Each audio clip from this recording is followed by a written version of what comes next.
Hi again, everybody. Welcome to another edition of the NSIC Weekly Podcast brought to you by D2Football.com. I'm Tom Frederick. I do the play-by-play for the University of Sioux Falls football team. Matt Witwicky covers, well, not just the NSIC, but all of D2 for D2Football.com. And we are your co-hosts, and we're here for yet another show. Hi there, big fella. You know what? I'm doing good. I enjoyed my Bears game last night and their win over the Cowboys so much, Tom, that after I showered today, and I did shower today, I decided let's celebrate this a little bit more out of the comfort of my Walter Payton collectible jersey. And so here we are. Oh, sweet. How about you, buddy? My Vikings won comfortably yesterday, but you don't see me sporting my Fran Tarkenton. Maybe I should have, if I would have known you were wearing sweetness, I could have got Fran the man out of my closet. Well, fair enough. I mean, we would have to explain to a good portion of our audience who that person is.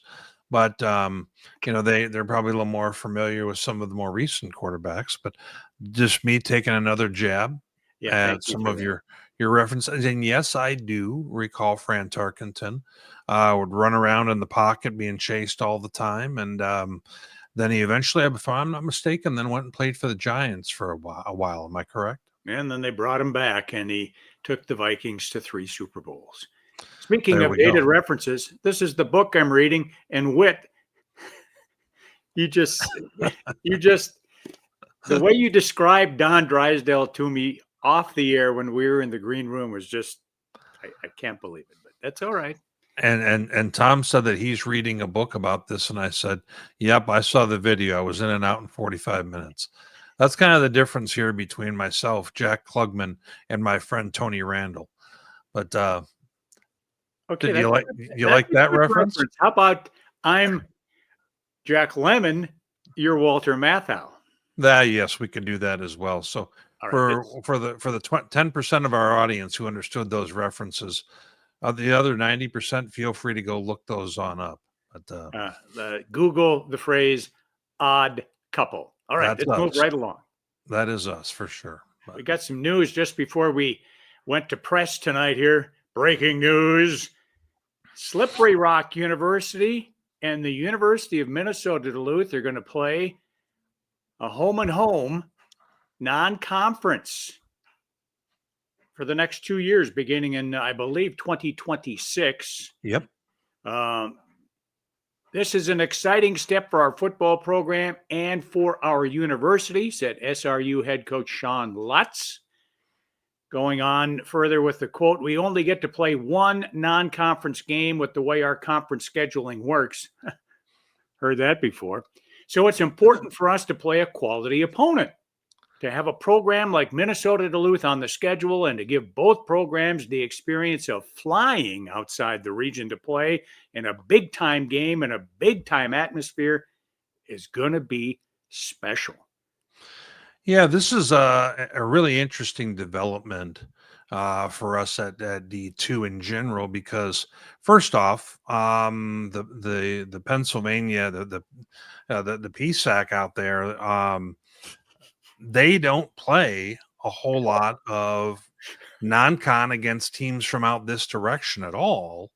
And so this is really interesting for us because Slippery Rock was a Final Four team a year ago, and they are ranked 9th in our poll currently, and Duluth is 11th. So it gives you an indication of what kind of football game we're talking about here. Slippery Rock was a team that gave Ferris State in the semifinals everything they could handle a season ago. And kudos to both squads for going and finding this game. You know, I've given Duluth a little bit of grief over not going and getting better non-con and having challenges when it comes to, at the end of the year, their strength of schedule has hurt as a result of it. And they've seen that with Northern Michigan a few times. So for them to go find a game like this is I mean, kudos to Duluth for going and getting a game like this, really ambitiously going and finding one where you could lose this game. It's a little bit of a risk, but I think this is a really exciting development for that ongoing non-conference scheduling that we're seeing in week 0, Tom, in schools going and finding really interesting ball games like this. I first heard of Slippery Rock University back in the 70s. Avid college football fan, Saturday afternoons on ABC. They'd only have 1 or 2 games, not like the whole gamut you see today, and then when the game was over, they'd have the Prudential College football scoreboard with Dave Dials, and he would never leave the air without giving the Slippery Rock score. I don't know if the guy was an alum or what, but it was an important score for him, Slippery Rock. Well, and for those tuning in who are thinking, where is Slippery Rock? They're about an hour north from my best memory of Pittsburgh. So actually in 2019, Mankato, MSU, Minnesota State Mankato, played them and actually handled them in the semis out there before Mankato advanced to the national title game in 2019. So this is not the first time Slippery Rock will be seeing an NSIC opponent in the modern era, but at the same time, these two squads have never met. So it's at Slippery Rock, the first one in 2026 in week 0. It's a Thursday evening game. And then they will be coming to Duluth in 27. So pretty exciting stuff, in my opinion, for our conference. All right. That's a nice way to kick off the show for this week. Oh, Thursday night or Friday night was pretty exciting for me. It was the annual University of Sioux Falls Athletics Hall of Fame induction ceremony. And for the 10th year, I got to serve as the master of ceremonies there. And one of the inductees was a team. It was the Cougars' lone NSIC champions, the 2016 ball club that waltzed through the league 11-0 and made it to the second round of the playoffs before Harding University of Arkansas dashed their hopes. The 2016 team there, they had, if you count them up, there's between 35 and 40 guys came back for the induction. And primarily to this guy, a member of the team, went in as an individual. That's Luke Papillion. He's the only guy in NSIC history to throw for 9,000 yards and to rush for 3,000 yards. And he's got the conference record for total offense at 12,500, I believe, and that's one of the all-time standards in Division II football as well. So it was a pretty exciting weekend for me. Something Before tells the me game.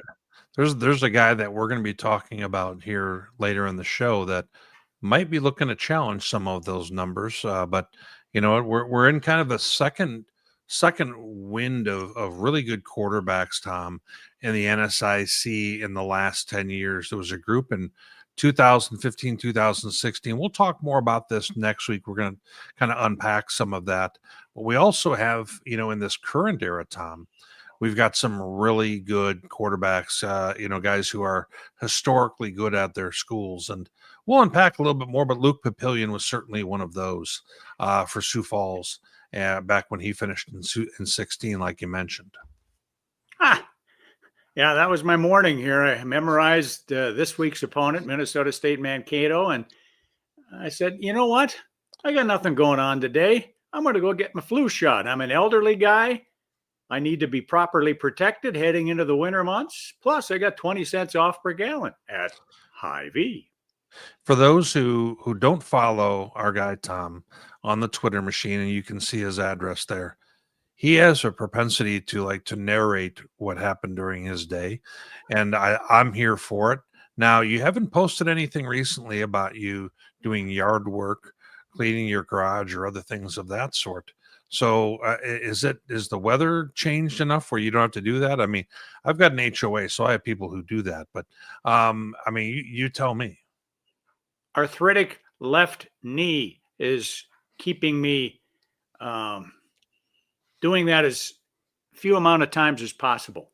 So Fair amount. Well, how are things at my my residence? Let me tell you, the ruler of the house right here, Willie Witwicky, has pretty much taken over ever since I got him back, 4 or 5 months ago. He's still a puppy, but has separation anxiety. So he doesn't like it when I decide to leave to go different places. So we've had some situations so far, but you can see there's the main TV and then the two above it. So on those days where I'm not at a game, the setup I go ahead and utilize, and he doesn't care much for when I'm going to have devote that much attention to football because he wants to go outside and play and things like that. So for those who are wondering what's Witt's life outside of football look like, well, this guy has a whole heck of a lot to do with it, along with my two high school boys who need to start taking care of him more than they do. Say when you leave the house, why don't you just take him with you? Get one of those little Sure, vests that says he's a service dog. You can take him everywhere. go to a football game and other thing, go to the grocery store and so forth. Yeah, you've got anxiety. He can Uh, lessen your stress level. Moving right along. Let's everyone who's tuned in goes, isn't this show about football? Well, let's go ahead and we're going to get to pre-game at the game I was at, same game you ended up going to. One of the better games of the year, so we thought, in the NSIC. UMD, the Bulldogs from Duluth coming on down with their fans. Great fan group. I've run into them on multiple occasions. I went on over to their side where they were kind of setting up the tailgate. I said, listen, I need to get a picture, folks. We'll put it on the show. I shared it with them on socials, and fun group. And they're going to be tuning on in for the show, Tom. So, but I always enjoy getting a chance to meet different fan groups like this. So this was kind of a fun little deal for me before I went in on the stadium. Yeah, they did travel quite well. Yeah, There were that's not even half the group yeah. there in the shot. There's plenty over there who decided they didn't want to be on camera or spoken about on such show. But here we are, and we're going to move on inside the stadium from your point of view. Kind of an overcast day, and that's a shot from your perch, a little bit pregame. Here's a shot from field level here as the anthem's about to start on up. Okay crowd for USF. I wouldn't say a great crowd. The lower level was fairly well packed in that whole middle section there. And then there was a whole lot of people kind of standing in that open area as well, Tom. So when you go to take a photo like this, there's no way to really capture all the people kind of in that middle area that you know nothing about because you're busy calling a game. But no, and then also, here's a surprise. My mother decided Oh, to come on out to the game. Mama Witwicky. Mama Witwicky, exactly right. She only lives 10 minutes away. She's also, of course, from the Chicagoland area, like I am. And who did she end up chatting with? Jason Towns from the Cougar champion or national NSIC championship team that you talked about, who was a star running back for the program, and he is from about 10 minutes away from where my mom was born and raised. So they chatted for a long time, and as I went to head up at halftime to do halftime with Jeff Papis from UMD, I run into these two, and they are both laughing. And I said, "You know who that person is?" to Towns, and he said, "Yeah, I did." She says that she's your mom, and I said she is, and he got a big kick out of that. And it was she was rattling off a bunch of places that he knew all about from the Chicagoland area, and let's just say he doesn't run into that real frequently out in these parts. And I want to say he's in Minneapolis these days, but I may have already screwed that on up. But fun seeing him again. He was a great player, running back for the Coup, very productive player, kind of right on the heels of that Max Mickey time frame. And then you'll also see there's the guy I did the interview with at half. That's Jeff Papis, along with you and your crew. Right before, was this before the game or after the game? That's just before Jeff pulled out of town with a big smile on his face after a W. That is true. So all of that pageantry before the game, and as they say in pro wrestling terms, and then the bell rang. Yeah, and the Cougars got their bell rung. Let me tell you, it was a dominant performance by Minnesota Duluth, up 28-0 at the half. They got their first ever win at Bob Young Field. Kyle Waljasper Witt has just killed Sioux Falls in his career. 46 carries, 333 yards rushing, 9 touchdowns. Man, those are monster numbers. And he had another big day on Saturday as UMD rolled. Yeah, let's. I couldn't have been more impressed with Duluth on both sides of the ball, and the way they dominated the action. I mean, you alluded to it earlier. It was 28-0 at half. Then shortly thereafter, 34-0. Waljasper gets pulled before the third quarter ends. Gives you an indication, kind of the yardage. For example, USF was having, it seemed like, to go the length of the field each time, whereas UMD had some times where they had the ball, midfield or better, based on their circumstances that defense had provided. Let's take a look at a little bit of the video. This is some Witt captured video on the sideline. We've got Glow and company coming on out before the game. And the first play we've got on video here is Mr. Waljasper that you just spoke of. He and his offensive line making room there. He takes a shot right there from Andy Henson before he scores. But then you're going to see here Cam Dean and company trying to march back and get something going. But the ball is picked off and taken the other way into Cougar territory. And it doesn't take a whole long before the tush push gets going here by Waljasper and company, and it's 14-0 real quick. Then they do a fake punt shortly thereafter, and this felt like a real backbreaker, because if they don't get that, it's a different story. And these are the kind of shots Cam Dean was taking. Just gets hammered there on the blitz, and Duluth did a real nice job of bringing that from different directions. By this point, game was a little bit out of reach for Sioux Falls. Bennett Brick with a nice touchdown pass to Christian Janis, but a little bit too little too late, and a whole lot of UMD in this one. I thought that their offensive line really did a nice job of opening things up for Waljasper. He had all kinds of time to throw, and he had the ability to get around the edge. When they did the speed option, USF seemed like they were, frankly, kind of slow to the spot in those moments. And offensively, I thought USF kind of struggled to really get things humming. And UMD and providing some confusion and being very assertive with some of the blitzes and pressures. I just thought that this was just a whole lot of great performance by UMD. We've seen it 2 weeks in a row now with Mankato, and now the way they won this one here. And I got a chance to talk to head coach Kurt Wiese after the contest. We'll go ahead and play that here, and then we'll come on back. Guys played hard. We knew we had to stay ahead of the sticks on the offensive side, which we were able to do, and hold Sioux Falls and not being ahead of the sticks. And I thought our defense played really hard. Offensively, we played well. We played well enough, and our special teams converted a fake punt, which was a lot of fun. So got to give a lot of credit to Sioux Falls. That's a good football team. Our guys came out today, played hard, resilient, and to get out of here with a victory finally feels really good. Coach, I thought a key moment in this game was you guys were up 21-0 at your own 44. You do a fake punt on 4th and 3, if my memory serves me right. Walk us through a little bit about that decision and kind of how you felt it turned out. Yeah, we knew we had to look for it.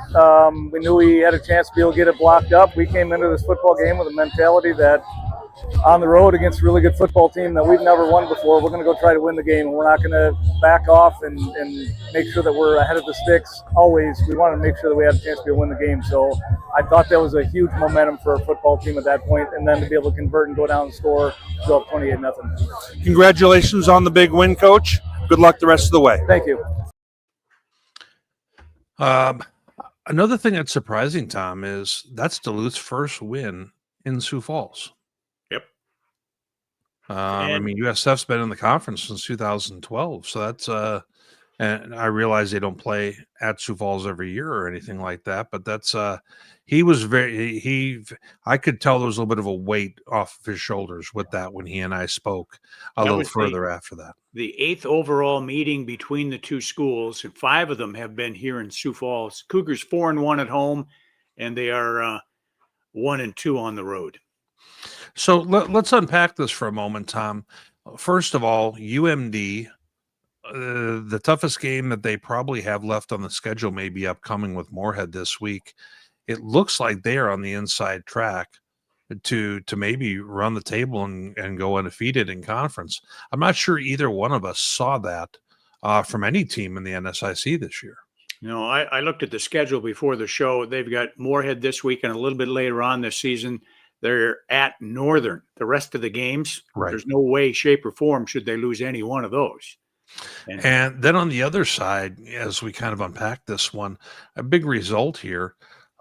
Sioux Falls, I mean, it feels like there's a little bit of kind of putting Humpty Dumpty back together because you don't just lose this game, but the manner in which you did, you got to kind of get yourself back to feeling good and right. And that's something that they don't have a whole lot of time to figure out before they've got Mankato coming in. Mankato on the trip. Yeah, Mankato this week, and then the Augie game, the Key to the City contest, the following week. And the defense has taken a bit of a hit, not just losing this game, but Sure.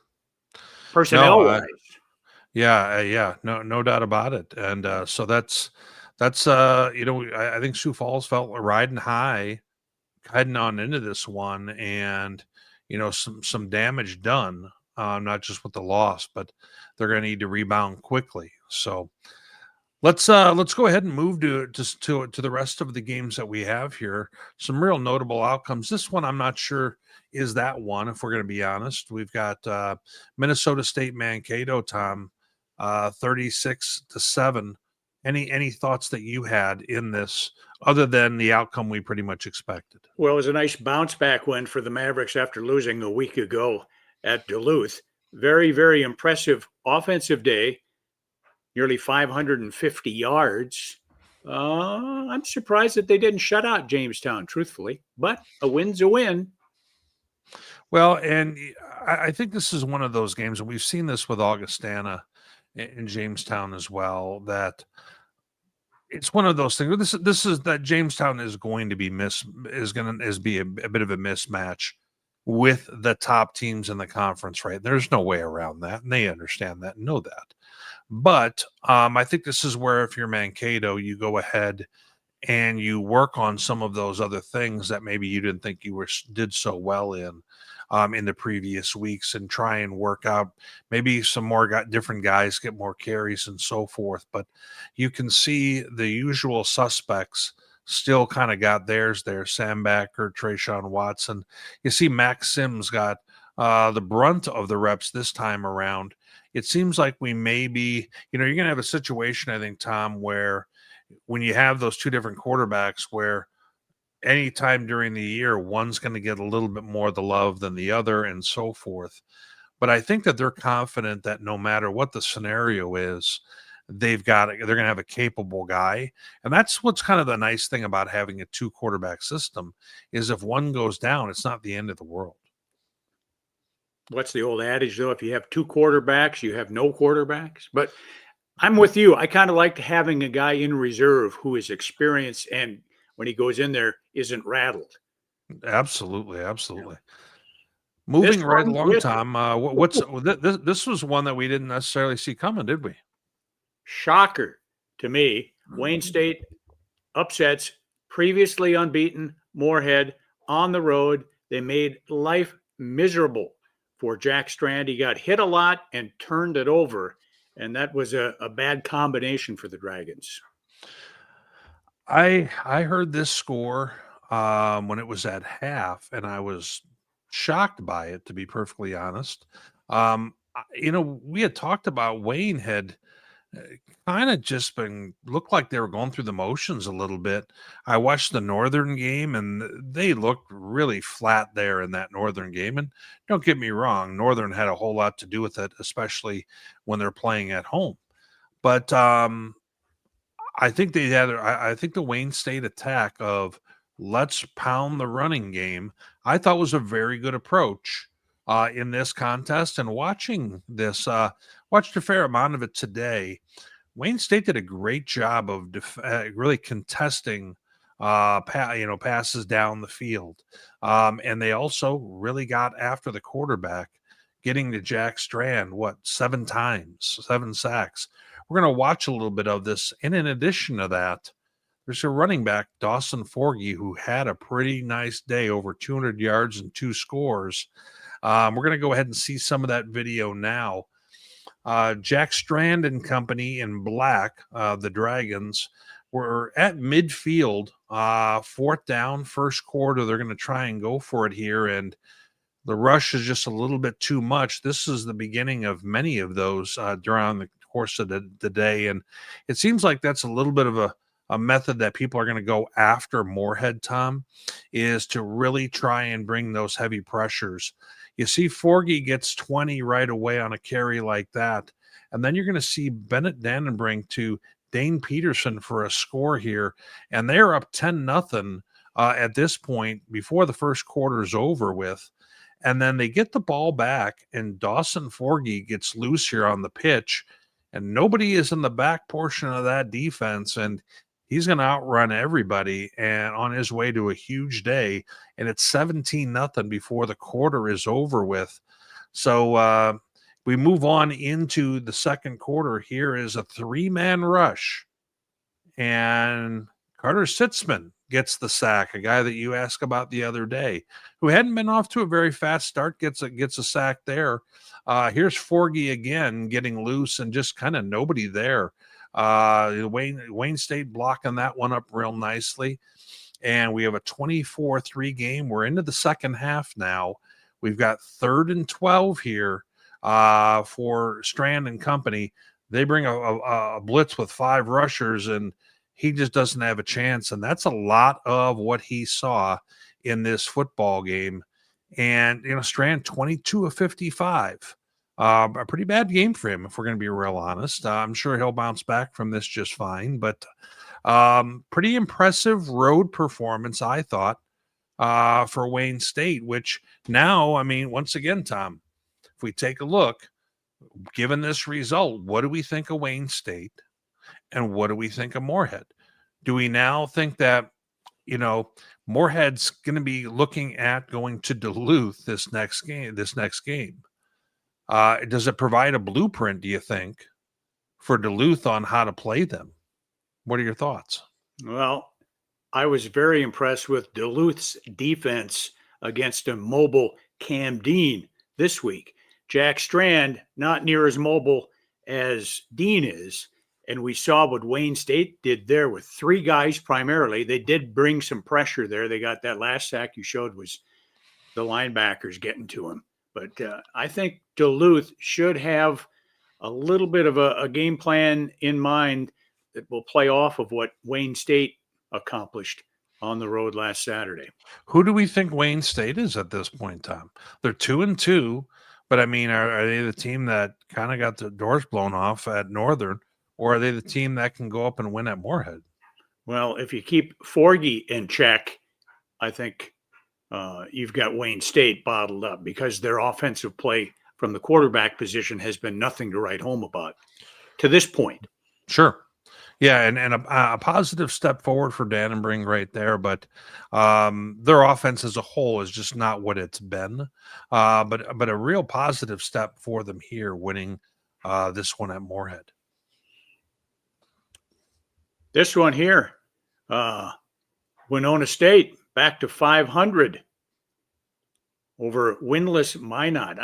Man, what impressed me the most here, Witt, based on your little chart, they limited that flexbone offense to 200 yards. That's something.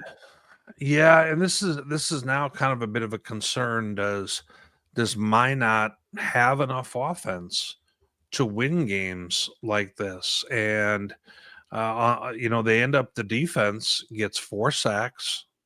They get 2 interceptions, a fumble recovery, but still they end up giving up 35 points to Winona here. And at the same time, Winona, now all of a sudden they're 2-2. I'm not sure we know exactly who they are just yet, but I feel like we know who Minot is, and this isn't a good story being told right now, and it's one of them trying to just battle to get back to the kind of year they had a season ago with 5 wins, and right now that feels kind of ambitious. And they've let you down several times already. You'll tell us about it a little bit later on, I'm sure. They have. Now I'm gun shy. I had all this trust before the season. I talked them up, all this, and now they're making me become that guy. So it is what it is. Looky here. You marry back to even after a big road win at SMSU. The Marauders didn't let that one that got away last week take them down. I mean, they could have been so low after losing to Augie in the final seconds, but no, they go on the road and win handily in Marshall. Well, and I want to mention, you see the graphic here with Hudson Sheldon, 10-17, 213 yards, 4 touchdown passes, another 71 yards rushing. So he did a little bit of everything. He is a true freshman from Mandan. You see him right here. He played against, kind of cut his teeth against Augustana the week before in the rain. And, he's a little bit, he's 6'2", runs well. And you wonder, is this maybe the quarterback Mary ends up landing on? Because they've played 3 or 4 of them so far this season from my count. But he did a really nice job in this game. On the other side, Southwest, I picked you 40-9. Come on now, I'm just saying. I put myself one out there, and now I've fallen behind you even further in the pick'em as a result. Man, he's taking things personally. Little Southwest and Minot, he's calling you guys out. Little bit. So moving forward, what do you got, buddy? Defending league champion Augustana remains unbeaten. No need of any last-second heroics in this one. It was over, just not done yet at half. And Witt, Bemidji State, 0-4 for the first time in nearly 30 years. I'm having a hard time wrapping my head around that one, because while I thought that they would take a step back, this is more of a tumble at this point. 0-4. It's not just 0-4, but it's the way that these last few weeks have gone, Tom, because Sioux Falls hammered them, and it was almost like the Augie game was almost a continuation of that same kind of thing. So kind of at a loss right now with that, but I flipped the game on. We're going to watch some video highlights here, but to give you an indication of how Bemidji's just kind of it's like they can't get out of their own way right at the moment. I flipped the game on, kickoff. Okay, Bemidji's got the ball, and they go to run the first play, and Connor Carver, a quarterback who I like quite a bit, goes to go run kind of off left tackle, gets hit and fumbles on their first offensive play. Augustana hops on the ball. A play later, Gunnar Hensley scoots in from 20-plus yards for a score, and they're 2 plays into the game, and they are already down 7-0, just like that. In a very similar way, when USF took the opening kickback for a score against them immediately in that contest. So, I mean, if you're Bemidji, you're just looking around going, what else could happen here?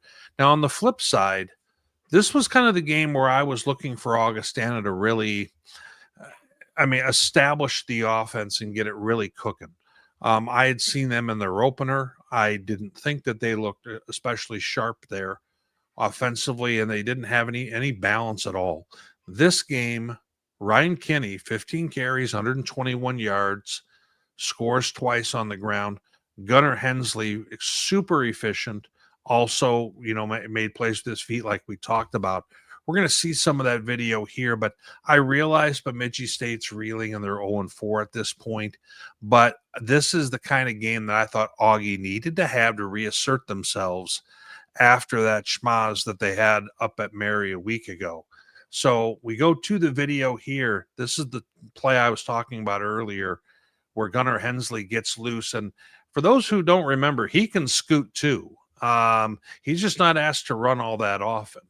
Now, here's where we've got Ryan Kinney, who goes ahead and kind of tiptoes to the tulips for a moment and then gets on in right from there, hits the gas, and we're 14-0 in a hurry. Now, after this, I like this play design. Jackson Haynes comes across the formation here. They find him wide open, Gunnar Hensley does. And now we're, 21-0, real fast. I like this play a lot. Kind of a neat play design. All of a sudden, Kinney at running back bumps over Hensley. He's going to go out in motion. And a nice distraction for the backers as Kinney scores from there. As I mentioned, he goes over 100 yards in this contest. And, you know, we got a situation here where Bemidji was going between three different quarterbacks. And that's never a real good sign. And you see Logan Leonard here with the pick. And this is just one of those things where everything that could go right was going right for one team, and it was snowballing for the other. And as we continue on, we've got Clayton Sadler will be at the bottom of your screen, and you're going to see Hensley go ahead and kind of throw one up for him to go up and grab for the score. And at this point, it's 35-0 Augustana, and that's pretty much going to be all she wrote. Good performance for Augustana here. I thought they kind of reasserted themselves. And, you get a chance to see why we say that Gunnar Hensley is one of those top quarterbacks in the league with another real good performance there. Nice dated reference there, Tiny Tim. Tiptoe through the tulips. That was cute. Sometimes I can't tell if you're paying attention. So I'm wide awake here, man. Let's go to our last game here, buddy. Northern State took care of business as the Wolves should have. They were home and they got Concordia easily. 3-score difference there. A week ago we were talking about Lincoln Graff, the new starter at quarterback for Concordia. I thought he had a respectable game still, but they just weren't able to produce a lot of offense in general. And at the same time, we've talked about this before. Northern State, this is Gypsy Days. Let's go ahead and take a little bit of look at that crowd they had. You see the home side here. Look at how they are all the way around the berm up at the top, all the way over to the visitor side. Kudos to Northern State, the way that their fans show out during games like this. Fantastic stadium. Looks awesome when it's all filled up like that as well.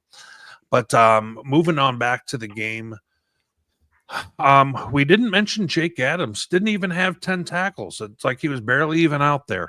And Max Van Landingham, we're going to spotlight here because he had 2 sacks for the defense.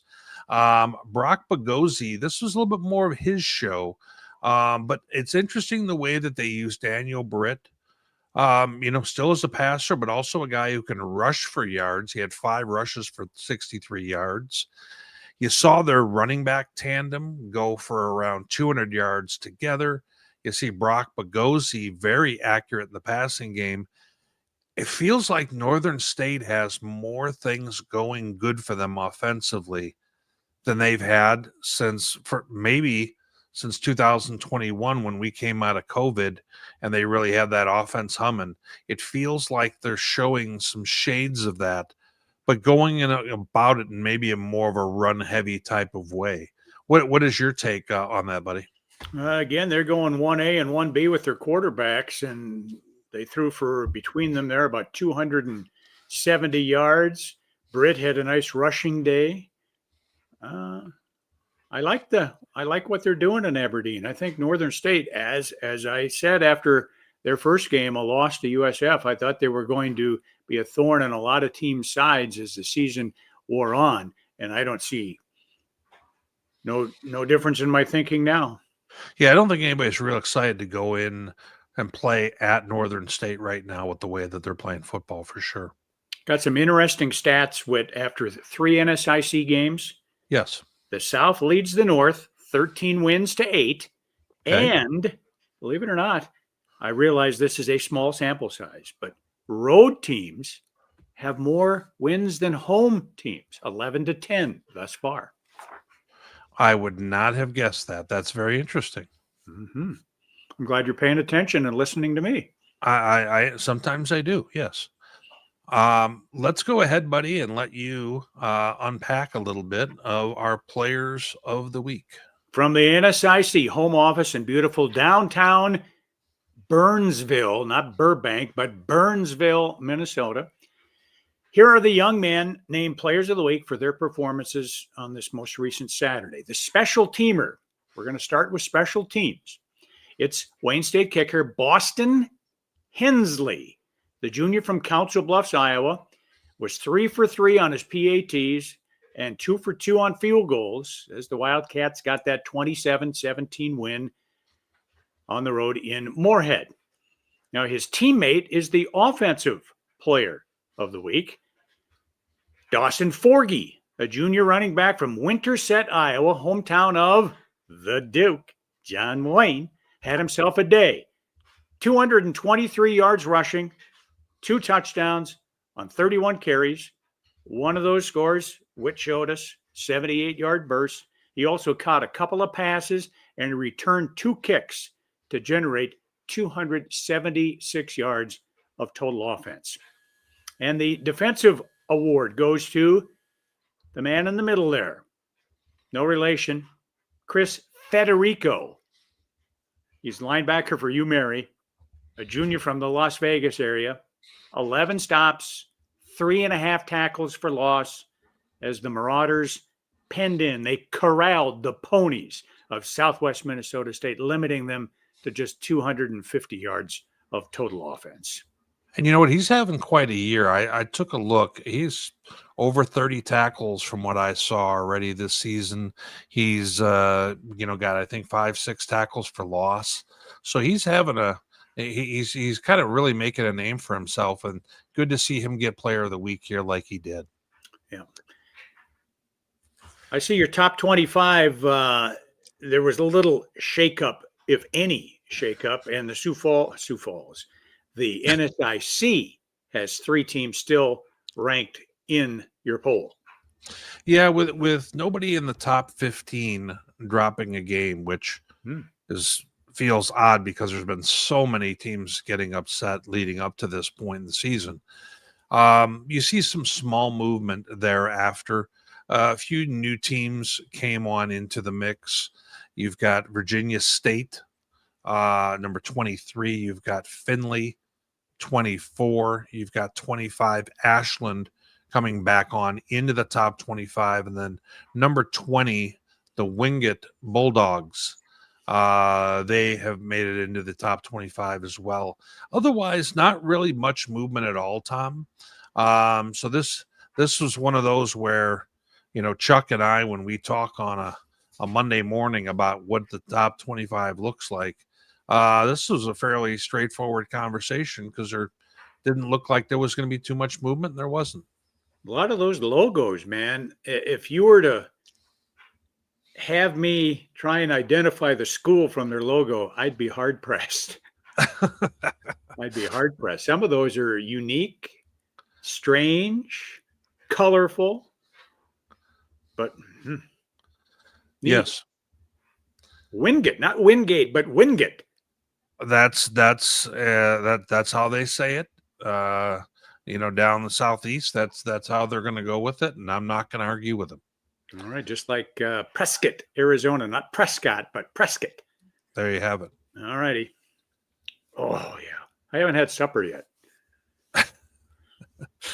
Neither have I, and this gets me every week.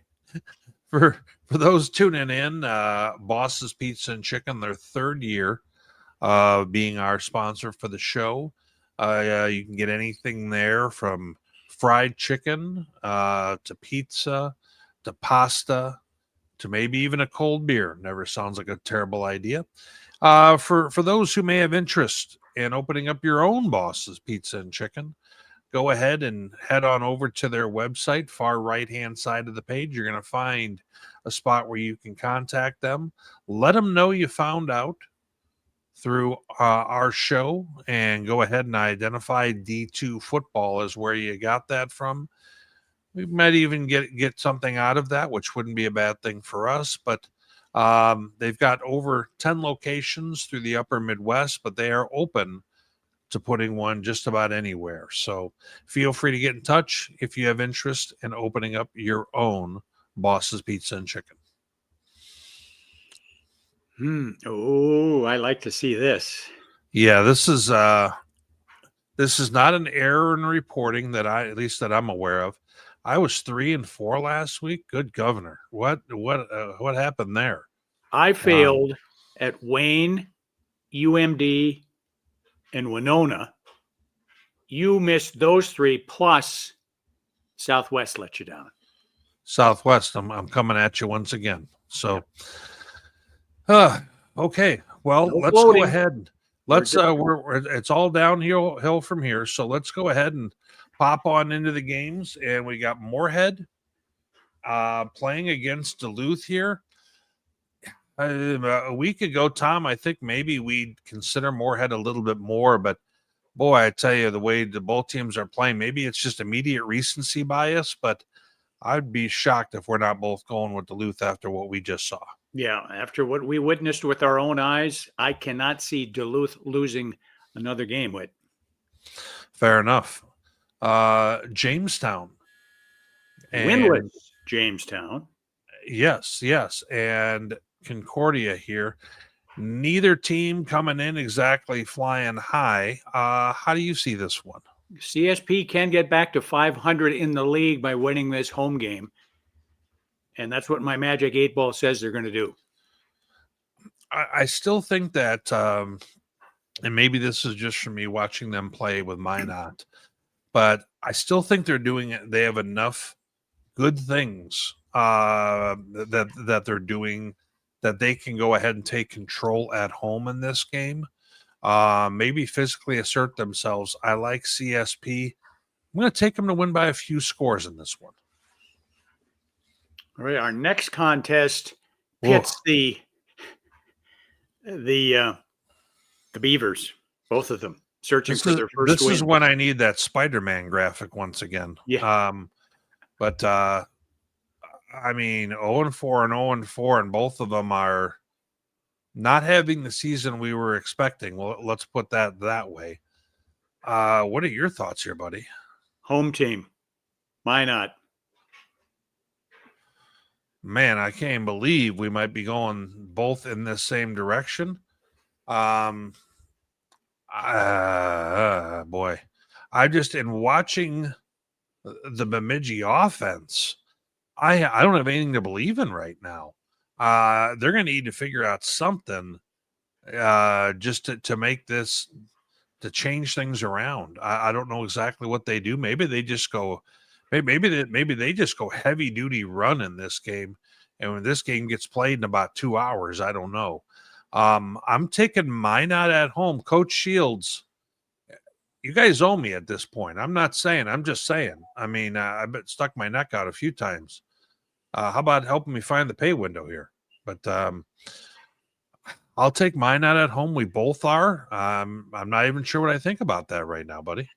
We have not differed through 3 games here. We got to mix it up a little bit. Let's see what the next one on the schedule is.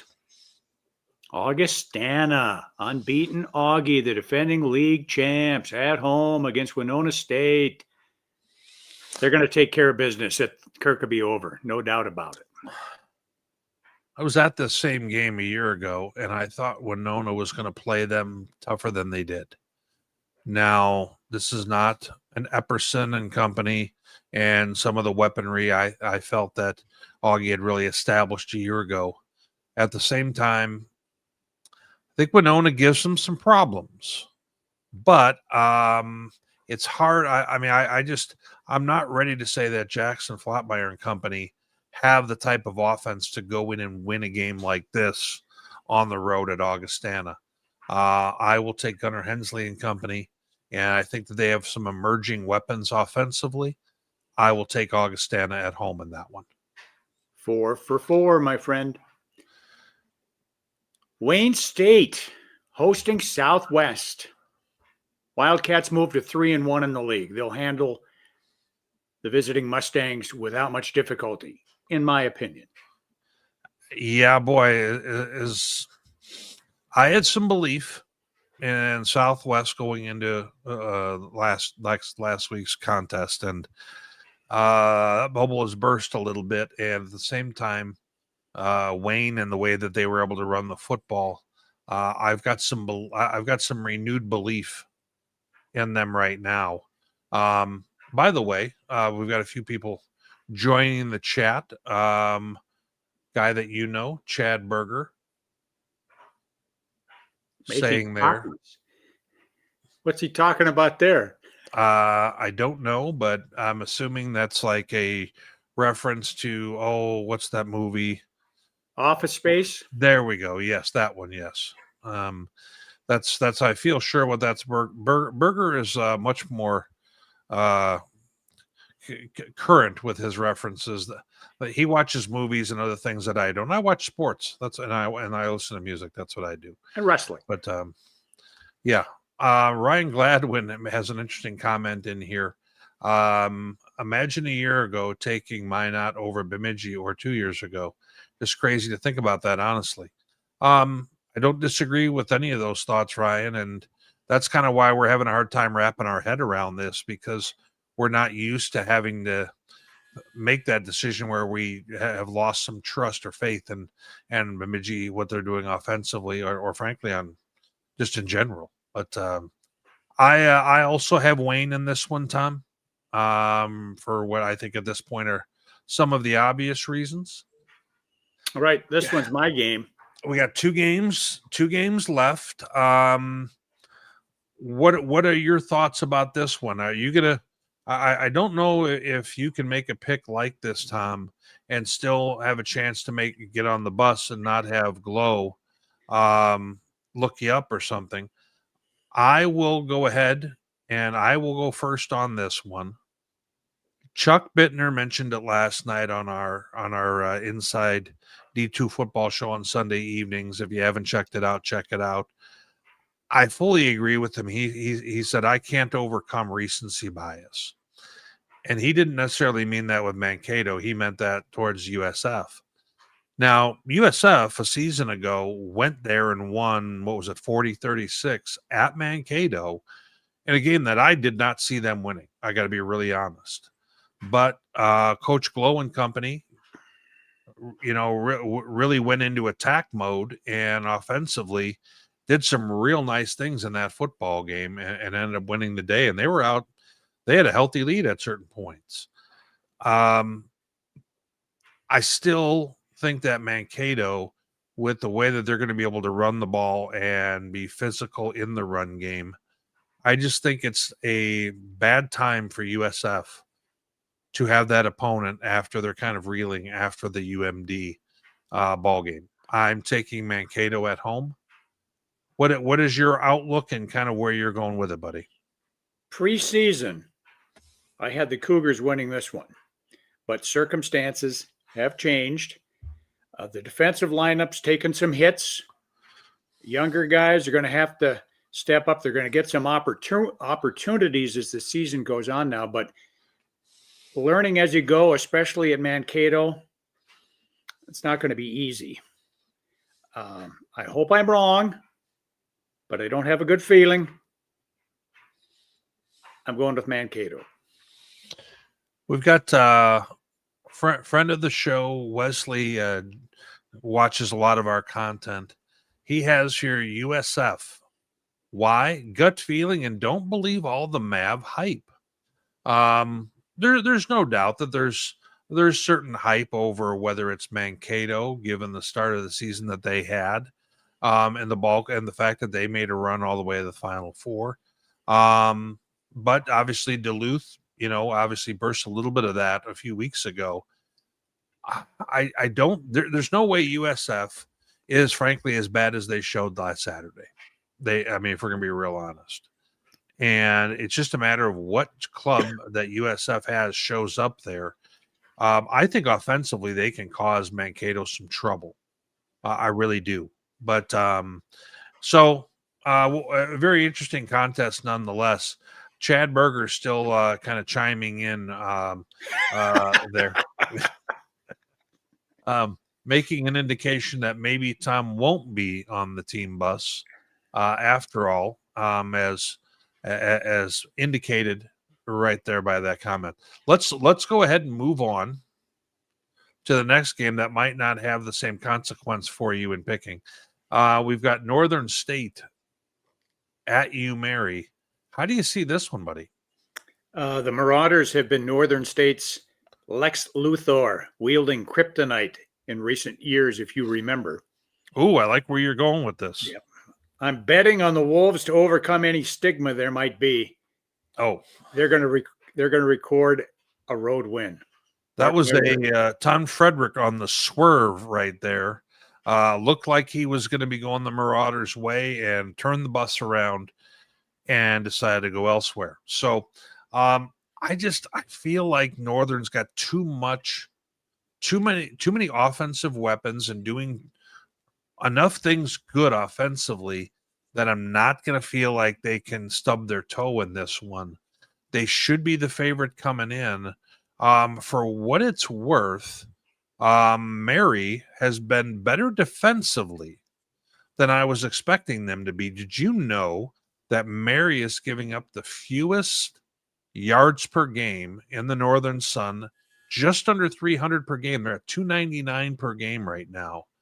I wouldn't have guessed that until I saw it. They're giving up 4.9 yards per play so far this year. What are your thoughts about that, buddy? Well, obviously, we're not playing NSIC Jeopardy if you throw that information. No. We and for those who are tuning in for that segment, we aren't doing it this week. I've got a double bill I've had to prepare for, and frankly, didn't have time to play Stump Tom. But don't worry, we'll make up for it next week. Andrew Thurston also joined the show, Tom, and he mentions here Northern may be the 5th best team in the NSIC. What are your thoughts about that, buddy? Yeah, I would say so. Based on week 1, their first game, week two for the Cougars, I thought Northern was very impressive. And I think they're probably the 5th best team in the league at this point. You would take them over Moorhead?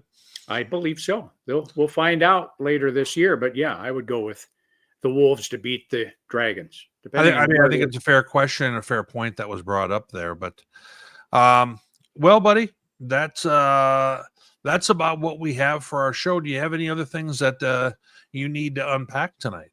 I really don't, Witt. It's been a pleasure as always. I know you've got another one to do, so we better let you rest your throat. Go hot tea and honey, and that can wash down some chicken wings, maybe.